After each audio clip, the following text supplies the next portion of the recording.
Just off the bat, this is going to be very different than all the other engagements. I am an educator by heart, and I learn by doing. I did not sit in my seat in school and love it too much, so I had to move and get up. So you will move. We are setting boundaries. So that, for one, is uncomfortable. One thing that I learned over the years is being comfortable with my discomfort, right? And that's why I've been able to do the work that I'm doing. We're going to get a little emotional. It's going to be tough at times. I'm just giving you a fair warning, but it's going to be fun and interactive. You're going to be out of your seat. You're going to be meeting new people from across the room. So when I say interact, it's not doing this. It's getting up and go talk to somebody, all right? So we're going to be doing a lot of that. I like getting this going and getting people to interact and meet and talk about things that are difficult to talk about, right? Because the main thing is, if we don't practice it, I play basketball, right? And I'm not the biggest, I'm not the fastest. I had to learn how to shoot because I could dribble, but I couldn't shoot. I couldn't get my shot off. So I was in the gym religiously. I used to wake up 5 a.m. before school. I was that kid that would shoot for 3 hours, go shower, dribble the ball to school, go to school, practice after school, do my homework, practice before my mom screams outside and like, hey, come back inside, right? That was me, right? And it took me a long time to get my reps in. And what I learned is, when do we get our reps in to practice these difficult conversations? How often do we get to practice, hey, don't say that to me. I don't like that. Why are you talking to me like that? We don't. We're just playing this game in the education. I'm an educator, 13 plus years. And the biggest thing that I've learned is we learn how to be actors, the best actors, until we get certain experiences in our life that gets us to step into our truth. And one thing I'll tell you right now, kids can smell fake from a mile away. So if you're not what you say you are, they're going to read it in about a week. And if you're not that person at home talking to your wife, to your spouse, to your kids, the same way you're talking to these kids, they're going to read that. And they're going to get you off guard. So this is what we're going to do today. I'm going to break this down. What we're going to do is identify the difference between conflict and confrontation.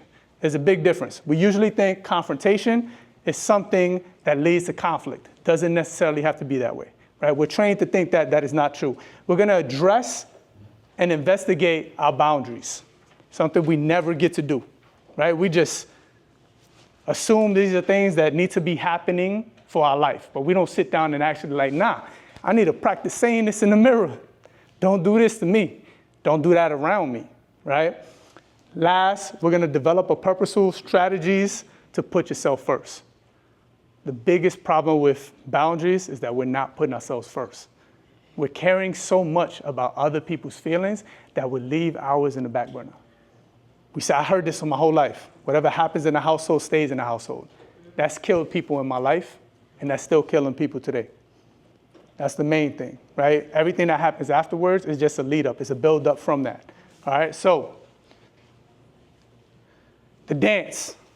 I'm gonna move around. I'm gonna try to get under so everybody gets to see me. So the dance. I grew up in a bilingual household. If you haven't noticed, I got a huge accent. New York till I die. Brooklyn, yes. Hova, that's me, right? And Puerto Rican background, right? I grew up in a Puerto Rican background, super Puerto Rican. There was salsa, merengue, bachata playing all the time. And there used to be these huge, large parties, right? And everybody used to have these get-togethers, right? And no matter how stressful or how tense the room would be, like, I know Uncle don't like Titi, and I know she don't mess with her, right? When the music played, everything's forgotten.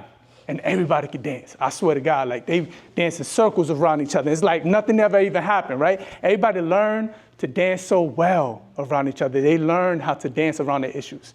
And nobody learned how to be direct. That is what's killing my people. That's what's killing us. We're learning to dance all our lives without being direct to what is happening and addressing those things. Me and my father had a difficult relationship growing up. He came from a very bad background. No father. His father passed when he was a little boy. He grew up on the streets. He had 8 to 9 siblings. Used to go to school with holes in his shirts, dirty sneakers, and got bullied and had to find his way. Grew up fighting, got kicked out of school. He had the whole thing, right? He struggled with drinking to cope with his stuff. He had a lot of things going on. Best thing he did was get away from Puerto Rico, right? Went to the United States, got a good job, construction worker for over 35 years, found a college-educated woman, married her, and said, oh yes, I'm gonna change my life. He had 3 beautiful kids. I was the first one, right? I was the first one, and he struggled because although he got away from it, he got so good at the dance. I'm telling you, my dad could dance. Like, he used to go in the party. Everybody wanted to dance with my dad, everybody, because he can move his feet. He can make you feel seen. He had this way of making you feel seen. But he didn't allow people to see him. That's the irony in it. He could dance so well, make you feel seen, but he didn't let people see who he was, right? And he struggled with that, with his relationships. I seen him argue with my mom and then disappear for a weekend because he didn't want to see him drunk. But then he eventually will come back and we'll see him, right? And then there was conflict, right? I seen him burn bridges with family members, burn bridges with coworkers, and just burning relationships with his siblings and then with his son and daughter, right? I seen this all through my life. And this whole thing that I said before, whatever happens in a household stays in a household, right? He grew up with that mentality. And we used to talk. And I remember I used to go speak in colleges. And this is the last ride we ever had, right? One of the last rides. I used to fly in. When I moved to Houston, I was speaking already. I was in education, and I was speaking. I would speak at my alumni. I would fly into New York City and then drive up. I went to upstate New York for college. So we would drive up for like 7 hours. And I told them, yo, come with me. And those are the best rides I've ever had in my life. Like, we cried, we laughed, we screamed, but we hashed it out. Something my siblings never got an opportunity to do. And I remember I had an engagement the same time on February 3rd, 2019. We scheduled it. I'm like, yo, Pa, I'm coming down. We're doing it again. It was going to become our annual thing. I'm like, we're going to do it again. We're going to travel. We're going to talk. We're going to get together and do this again, right? And he was struggling at the time. He had a couple injuries from work. He got deep into depression. And I remember him calling me a couple times. And I was a restorative justice coordinator at Kip Houston High School, doing the work of conflict resolution with the kids, circle leading. We got on ABC News. It was like amazing. I got my curriculum in there. And then I remember I got a call one day. And ironically, I was talking to 2 of my mentees about their relationships with their fathers. And I missed his call. And then I get a call back a couple minutes later, next day, because I'm calling him, he don't pick up, and then I get a call the next day. I'm like, oh, Bob, what's up? It's not the call I want to hear. January 10th, 2019, my father jumped in front of the L train in New York City. And it was the most difficult thing I ever had to deal with. And when I say the power and vulnerability, the only reason I'm able to stand up here and not break down is because I let it out so many times. Remember that event I said February 3rd, 2019? I ended up going by myself, crying the whole way there, thinking about that moment I had with my father. And I remember going up there, and it hit me like I'm doing this speech. And then it was so raw, it's like not even a full month since it happened. And they told me, you don't have to come. And I was like, no, I'm gonna go. I committed to it. It was something I wanted to do in honor of my father. So I went, and I was a mess, like a complete mess. I'm talking like I was tearing, choking up. I could barely get the words out. I got a standing ovation. And I was able to connect with people. There's people that was going through similar things. And then 2 weeks later, I had an engagement at high school. I had my wife come with me. She sat in the back, and I was less choked up. Then I spoke a month later, and I was less choked up. 5 years later, I'm standing in front of you, and I don't get choked up. That's the power of your vulnerability. We tell ourselves whatever happens in the household stays in the household, yet we're not learning how to deal with it. We're just hiding it. We're pushing it down. That's what killed my father. That's what's killing men and women every day. We need to push ourselves, no matter how uncomfortable it is. I think about my father every time. When I have to have that difficult conversation with my wife, I'm like, I want to do this. But I'm like, all right, let's do it. Because I know where that could lead to. And this is why I do what I do. So I know we got emotional a little bit. It hit people right here. Hit people right here, right? So I told you, now I'm going to put it into action because I ain't going to make y'all cry and then just have y'all sit there and be like, I'm going to put it into action, all right? So I'm going to get y'all moving as I promised. So I call this, we need to know. So we're going to go knee and we're going to know, right? So I want you to find somebody, you're going to do this when I say go. I want you to find somebody on the other side of the room. You're going to grab your chair. You're going to face, don't worry, we got lunch after this, so you can move the chairs around. You're going to put the chair face, let me get this chair right here. You're going to grab your chair. You're going to put it in front of another chair here, and you're going to sit knee to knee. As uncomfortable with it, your knees going to be touching. Hopefully y'all put lotion on if y'all got shorts. Right? Your knees going to be touching. You're going to be super uncomfortable. You're going to look the person in the eye, and we're going to practice what I was able to do with my father and what my sister and my brother never got to do. My sister and my brother, they had an argument with him before he did it. They live with that. I think about that car ride I had with him. Do not let that car ride miss out on your opportunity to do it with whoever you need to do it with. Because I know right now, it's quiet, it's hitting, but I know there's that one person you need to talk to.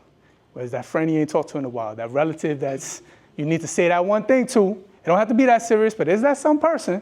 You're like, hey, woo, say it one more time.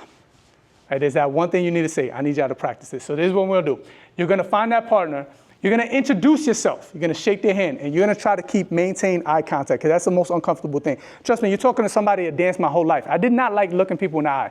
My hands still get sweaty. Knees weak, arms are heavy, right? I still get nervous, but I push myself because I think about my pops, right? So I want you to share with that person for 2 minutes. Introduce yourself, who you are, look them in the eye, and tell them who crossed the line and what did you do when they crossed that line. Think about it. Who crossed that line? Whether when you were 10 or yesterday. Who crossed that line and what did you do? Did you say anything? What did you say? Why didn't you say anything? What held you back from saying that one thing? I want you to articulate it to someone that you would never articulate it to. And that's the way you're going to practice making it easier to look at that person in the eye. You got to look at somebody that don't know you to say it, so you can break the trend of saying it to that person that needs to hear it. What's the question? How do you know if someone crosses the line?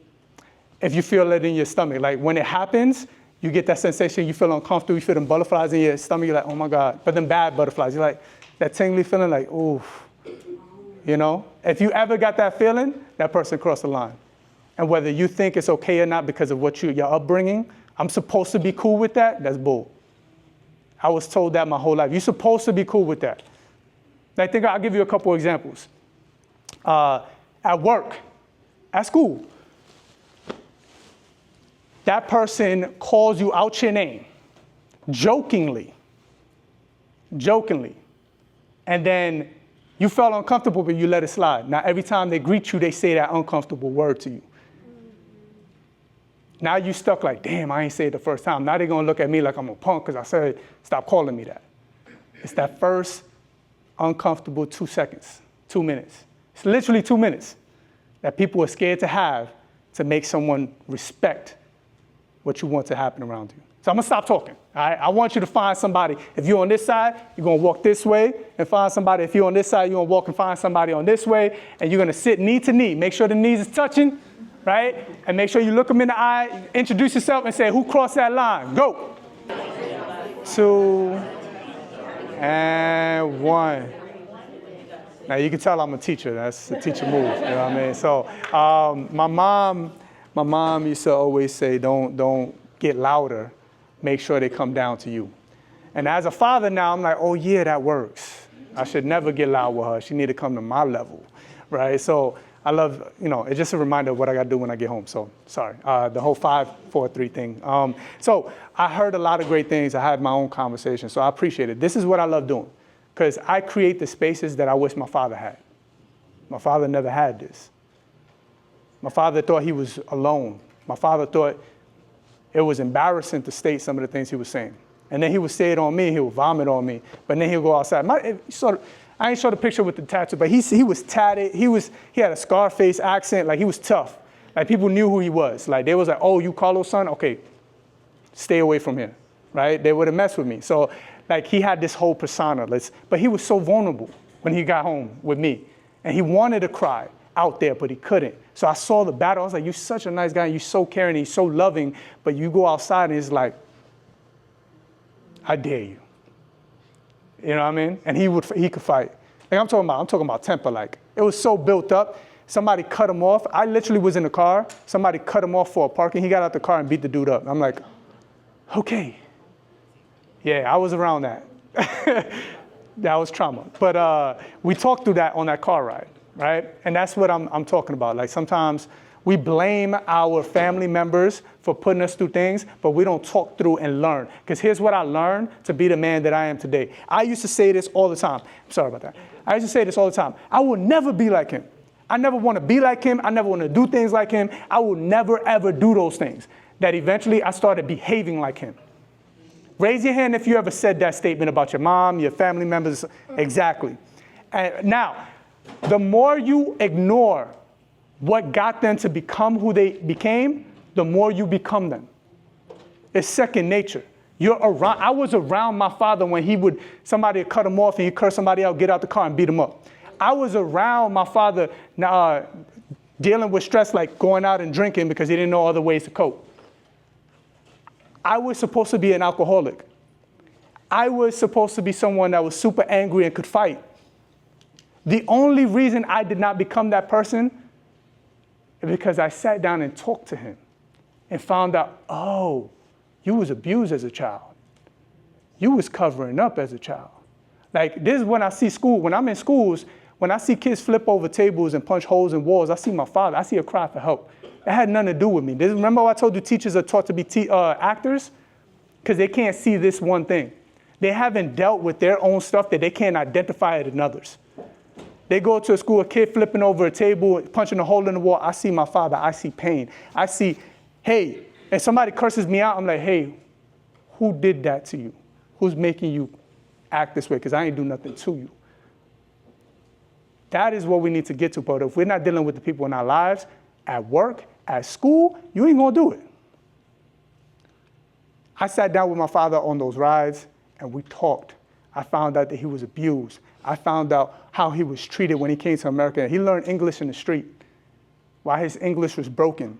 He learned it, and he could speak fluently with a strong accent off of learning on the street and marrying a college-educated woman and telling her and the kids, I'll speak in Spanish, you guys talk to me in English. And I used to be angry at it. That's a skill he developed. You know how hard that is to do? Whereas when I was an adult, he could speak full English. We need to have those conversations, stop blaming them for what they did and find out why they did what they did. Or else it's going to be you who's doing it to the next one. And the generations will continue to not know why where they are. Okay? So I appreciate you guys starting the trend and starting these conversations because this is the most important thing. If we don't get here, we ain't going to be able to do it where we need to do it. Hold on, maybe. There we go. So, the list. I'm going to give you we're going to do this, and we have our notebooks, right? You can stay seated where you're at, or if you need to get your notebooks later. Matter of fact, get your notebooks and then sit back down. I'm going to give you a cool story, then we'll do a list.